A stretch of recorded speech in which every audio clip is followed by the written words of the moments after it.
Alright, the third and final campaign of the Lords of the West. The Hautevilles. 1047 to 1140. Robert de Hautevilles? Maybe Hautevilles. Left Normandy in 1047 CE with a small robber band. Within a century, members of his family became dukes in Italy, princes in the Holy Land, and even kings of Sicily. Join these intrepid Norman adventurers as they fuse three cultures into Europe's most tolerant and sophisticated kingdom. In this campaign, you'll be playing as the Sicilians. Guiscard arrives. Sit down, my king, I said to the young Frederic Roger as he entered the garden. It is time for your studies. Your German tutors have no doubt told you of the deeds of your Teutonic grandfather. I knew that story by heart, the boy king replied proudly. Indeed, I said with a wink. But I will tell you of the other side of your family. For you are firstly a son of Sicily. Ah, dear Sicily. A kingdom like no other, where three peoples were fused under the southern sun and formed the jewel that lies between east and west. It was the Norman side of your family that made it all possible. Normandy was a cold northern land of steel and chivalry, but it was also overflowing with the younger sons of minor barons, men aspiring to a greatness that exceeded the constraints of birth and station. This story, your story, begins with your great-grandfather's brother, Robert de Hautevilles, a man of immense stature, with fair hair, broad shoulders, and eyes that all but shot out sparks of flame. Robert was driven and possessed that incorrigible confidence that melts away doubts and allows ambition to keep pace with imagination. More cunning than any foe he faced, he was ever vigilant to seize any advantage, win through any means, and remain unbound by the rules of lesser men. You speak of him as a great man, but what did he do? The boy king asked, his eyes now wide with childish enthusiasm. I answered. Robert was the first to unite all Italian Normans under a single ruler. But his origins were very humble. He came from Normandy to Italy with scarcely 30 followers, and sought fortune in this land that so often rewards those with the daring and brilliance to seize it. Alright, so start off something simple. We just need to speak with Drago de Hautevilles. So before you actually begin, there's an achievement related to this one. So there are two groups, Agris de Byzantine and Guillemot the Lombard. So according to the achievement, we need to not ally with either of these two. So it seems like obviously we're going to be able to ally with them, and I'm guessing if we don't ally with either of them, we either have to defeat them both or have to go at this alone. I don't know. We'll find out. Robert is restricted to the Castle Age. Your population limit is 160, but you cannot build houses. Instead, you must capture Norman baronies and villages to increase your population limit. You have a few options to establish yourself. Go to the Lombard or the Byzantine cities to receive land in exchange for future tribute to your liege lord. Alternatively, you can capture a Norman barony by betraying your kinsmen, preserving your independence. You can capture Norman baronies or enemy villages by killing the units defending them. Capture Norman baronies for military buildings and military buildings and troops. Capture villages for villages and economic buildings. God, I can't read. If you choose to serve the Lombards or the Byzantines, you may find continued service to a liege lord expenses. You can always change diplomacy and rebel against them. The Normans only respect mutual strength, so your Hautevilles heroes must lead from the front. Your heroes will improve their skill in battle as they fight enemy units, so use them in battle often. The scouts report that Robert in blue has arrived in southern Italy, seeking lands and wealth that he cannot earn in Normandy as a younger son of a minor baron. The other Normans in red have arrived decades ago, taking advantage of the Italian division to seize baronies of their own in the mountains. Securing these baronies is crucial as the Normans there can bolster Robert warband. The Normans fight as knights and with sergeants and components of support troops. Okay, so it sounds like spears might be a good one to get these guys, and then maybe archers. The Norman Dragot family in Cyan competes with the Hautevilles in Italy. The raiders will emerge from the sea, and for Norman baronies to indiscriminately plunder the region. They fight primarily as knights in light cav. Again, spears. The Byzantine Republic once ruled all of southern Italy. The failed revolt of the Lombard prince named Melus, supported by the first Norman arrivals, led to the weakening of the Byzantine authority. Nevertheless, under Melissa's son, August, the Byzantines have reasserted themselves to the east and the south with their diverse army and legionaries. I feel a burp coming on, I just don't want to come on out. Prince Gurimar in yellow rules the Lombards, descendants of the Germanic immigrants who populate the north. The Lombards fight as infantry and archers. Prince Galera is determined to rid Italy of the Byzantines, even if it means risking the arrival of more dangerous Normans. Finally, the Saracen Prince in green threatens all of Italy from their bases in Sicily, where they receive the protection of the local Arab emirs. The pirates fight primarily from the sea with galleys, but will also land raiders on Italian shores. It seems like it's going to be an interesting one. Alright, I technically beat this one, but I'm not happy with how that went, so I'm coming to redo this one. So, first things first. You are not in Normandy, Robert. I make the rules here. Leave Italy before I have you and your band of robbers hung from my tower. I did not come all the way from Normandy for this. If you will not give me the lands I deserve, I will take them myself. My brother is a fool. We are not going back to Normandy empty-handed. The Norman barons are not yet suspicious of me. I can take advantage of that. Come, Normans! Okay, so I was not happy with how everything went, and we've been kicked out, so now we have a bunch of things to do. Choose one of the following activities. Betray and capture a Norman barony by killing its garrison. To betray a player, go to diplomatic screen and blah blah blah blah. Travel to Serino and to serve the Lombards, or travel to Bari with the Byzantines. There's an achievement for not joining any of them, and honestly, it's not all that difficult, so I'm not going to join either of them. Welcome, Robert. Stay, have a drink, and tell me of our homeland. I hear Duke William has gotten himself into some trouble. Poor Yes, unfortunate trouble. little bastard. Alright, so this thankfully gives us a little bit of a chance to deal some damage to the enemy before they can really come to us. You will pay for this.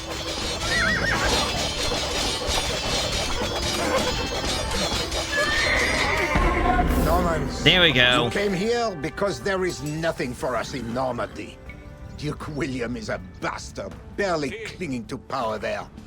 Join me, and you will be lords of Italy.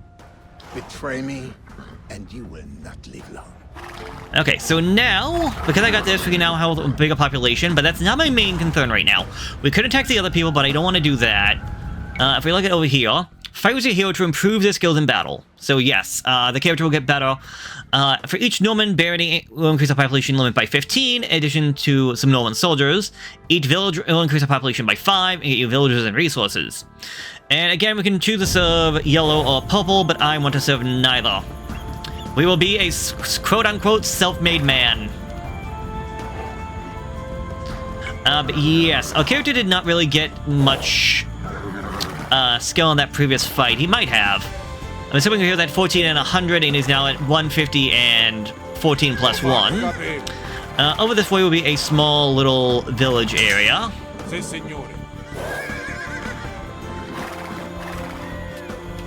Yeah, we got some villagers, some peasants out this way. And pretty much I'm going to do the same thing to these guys that I just did to Red. I'm going to go to the middle to give myself a little bit of a boost to potential attacks. I'm going to go over here.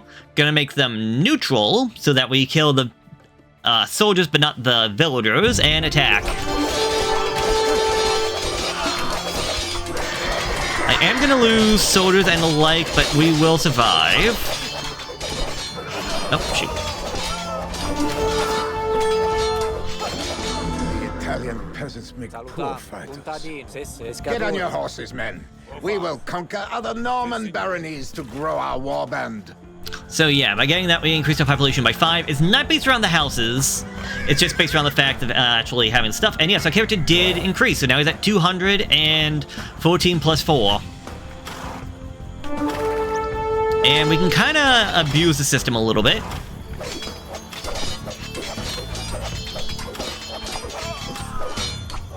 I will be taking some damage here, but that's fine.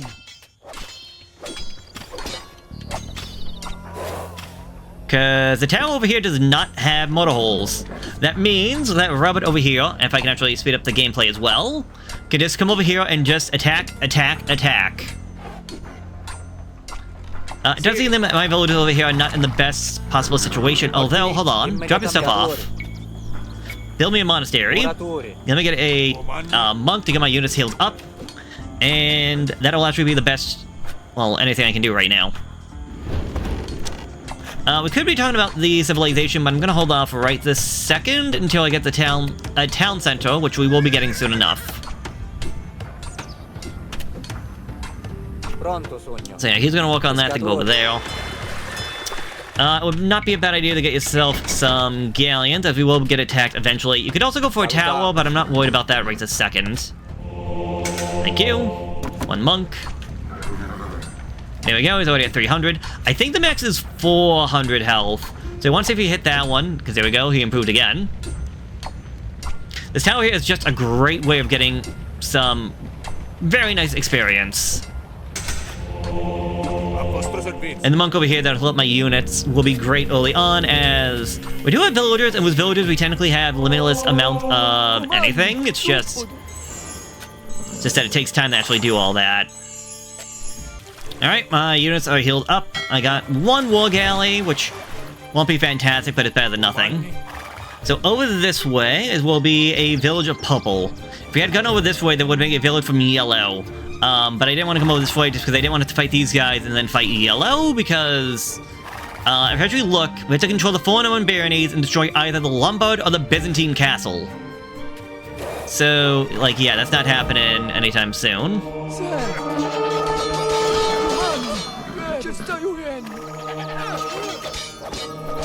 You guys can get that.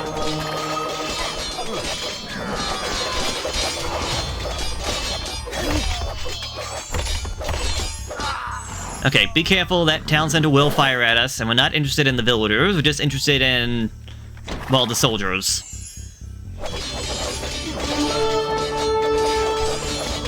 Gonna put these guys to be aggressive, so they can just start fighting without having to worry.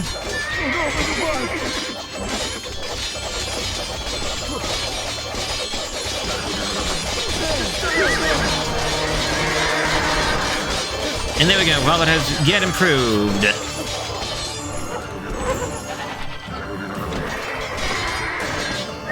I can only assume the enemy has heresy or whatnot that prevents me from actually taking their units.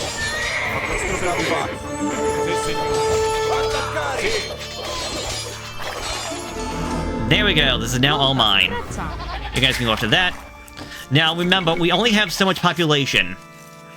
So we can't just go, like, completely crazy. But with the town center, I can now actually talk about the Sicilians as a civilization. They're an infantry and a cav civilization. When you use them, you start off with an extra 100 pieces of stone, so going for a second town center, or even maybe a guard tower early on is not impossible, although you'll need more stone for that one, compared to a town center is 100 stone. Fortifications build 50%, and town centers are built 100% faster. Land military units, except for siege weapons, receive 33% less bonus damage. So that means that your knights and whatnot are not as affected by pikes and helms as other civilizations. Our farm upgrade will provide 125% additional food, so these guys have the best wood to food ratio. Instead of getting towers, we have the donjon, which replaces the entire watchtower line. So you don't have to worry about upgrading it because you build it in the feudal age, and it gets stronger in the castle and the imperial age. We get the unique unit of that of Sergeant, which we'll talk about when we get over to them. We get the text of First Crusade, which makes each town center up to 5, produce a one-time batch of 5 Sergeants, and makes your units more resistant to conversion. So I want to say these guys might have some of the best conversion resistance, although I don't know if Teutonic, the Teutons might have a slightly better one. The other one we get is Haberk, which makes the Knight lines gain +1 and then +2 Pierce armor. There's a little bit of rating to that one. Our team bonus is that transport ships can have +5 line of sight and cost less. So transport ships are good for scouting and won't cost you as much wood. For the archery range, we get all the way down to Arbalesto, Elite Skirm, but no heavy cab, no hand cannons, no thumb ring for the extra accuracy and faster firing, and no parts and tactics. So the archery range is okay. It kind of reminds me of the English a little bit, especially with the lack of thumb ring. For the barracks, we get champions, we get halbs, obviously no scouts. Supplies, garrisons, squires, and arson. So, I mean, yeah. I don't really know if anything really is quote-unquote... I don't know if anything has bonus damage against champion line and all that, other than, say, the hand cannons. So, I don't know if they really get that whole 30% less bonus than other civilizations, but hey, that's not... It could be better, especially when you look at the stable. You get light cav but no hussar, you get cavalier but no paladin. Now, our second unique tech is that +1 and +2, giving us from a 2-2 and a 2-3 to essentially a 3-4. So we technically have better armor than that of a paladin. It's just that we don't have the extra health, the extra 40 health, and extra 2 attack. But I mean, that's not the end of the world. Sometimes armor can be a little bit more than just health. Especially if we go over to the blacksmith, we get everything except for thumb ring ultra armor. So, sorry, ring ultra armor. So yeah, these guys aren't really meant for an ultra, but you could. There's no reason you could not go for ultras, especially with bracer, buccaneer, and fletching. For the siege workshop, we get pretty much everything you would want. The siege ram, siege archer, heavy scorpion, obviously no elephants. The lack of bombard cannons is a little bit annoying, but I mean, getting siege ram and archer and scorpion, I think can make up for that, especially considering you'll get the trebuchets anyways in Imperial, so yeah. For the docks, you get the entire fast fire ship line, you get the entire demo line, the entire galley line, you get cheaper, what are they called? Cheaper transport ships, dry dock, siege, shipwright, catering. You're just missing out on the elite cannon galleon and the Dromone, but everybody misses out on that one. For the university, no fortified walls. The stone walls can't get any better. Obviously, you don't get the guard or the tower. Heated shot, motor holes, aerosets, and chemistry, but you're going to be missing out on Tremo Crane for the faster building, architecture for the extra defense on your extra health and defense on your buildings, and no bomber towers. Probably because of the fact that they didn't want to give you the tower line at all. For the castle, you get the Sergeant, which is a unique infantry unit that can construct the donjon, or dojon, however it's actually pronounced. So I want to say there's nothing too inherently special about them. Like, they're not going to be strong against anything, but they're not going to be weak against anything. They're essentially just an infantry unit that can also build a specific building that can train more of them alongside spears. So, yeah, 50 food and 35 compared to 45 and 20. Champion has 70, 13, 1, 1 compared to 85, 11, 4, 4. So, the champion has a little bit more attack. Yeah, 11 compared to 13. But they have 70 health compared to the 85. So these guys have a little bit more health, but they also have more armor.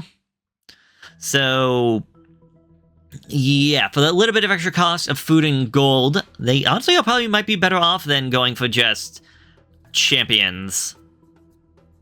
Especially considering the fact we can also get all the defense and attack upgrades for them, so alongside the fact it's only 800 food and 675 gold compared to having to go for 140, 150, 65, 300, 100, 750, and 350, so yeah. Not that I could say that you have to give up on barracks, but I would probably not maybe go past long swords if I was going for barracks. Especially considering the fact that you can build them both in the castle and in your towers, so usually the big hindrance to a castle unit is the fact that they can only build in castles. These guys can at least make up for that a little bit. But one thing about this fortification is that you can only train units. You cannot get the upgrades. So for that, you will need a blacksmith and you will need a castle to get that. Speaking of which, we get everything in the castle. Monastery, we're missing a lot. We do get Devotion and Faith. Combined with First Crusade makes our units very hard to actually convert. Illumination for faster regen, but no block printing for extra range. No Theocracy for only one from a group. No Redemption for enemy buildings, no Atonement for enemy monks, and no Heresy to die on conversion. And then for the economic stuff, the only thing we're missing out on is Two-Man Saw. We get crop rotation, stone and gold shaft mining, and all the rest. So honestly, I would say these guys are pretty decent civilization. I got a blacksmith over there. I was hoping to see if I had a... a stable. Because honestly, I'm thinking all I really want is knights.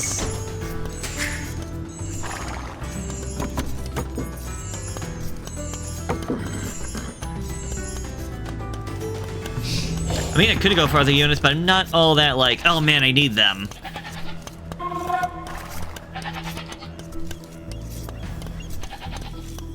I think when this next villager comes out... Thank you, come over here. You're gonna build me, never mind, not gonna build me that, because I don't have resources for that. Fine, give me that. Or you can build me a... No, I can't do that either, because I don't have the wood for that. Oops. Okay, whatever. I think to myself, oh, I'll do this, I can't do that. I'll do that, I can't do that.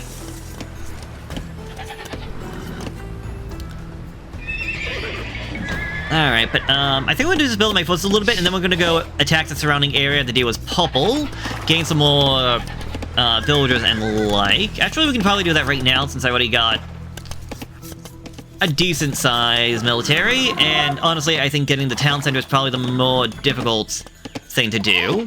Bring these goats over.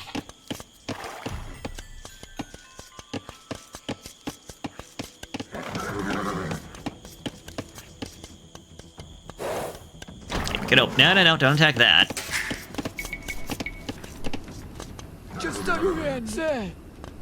I don't know why they sound so old, but okay. We do have to worry about the monks and whatnot. I'm not too worried about that, to be honest. Oh, cool, I got the spearman. Okay, so they don't have, blah, blah, blah, blah.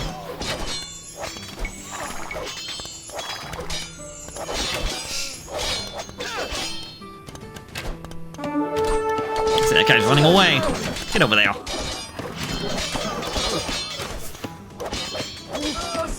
Yeah, I'm not too worried about losing any units and whatnot. Like, it should honestly be fine. You on that, you over there, you over there. Ordini, minatori.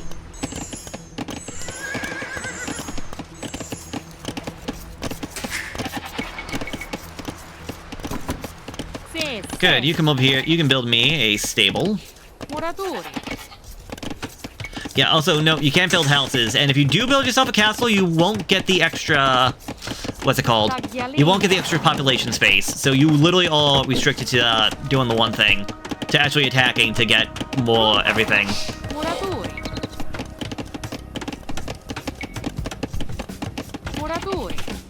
What? I just had the wood. Oh, it must have been... It's been used on other stuff.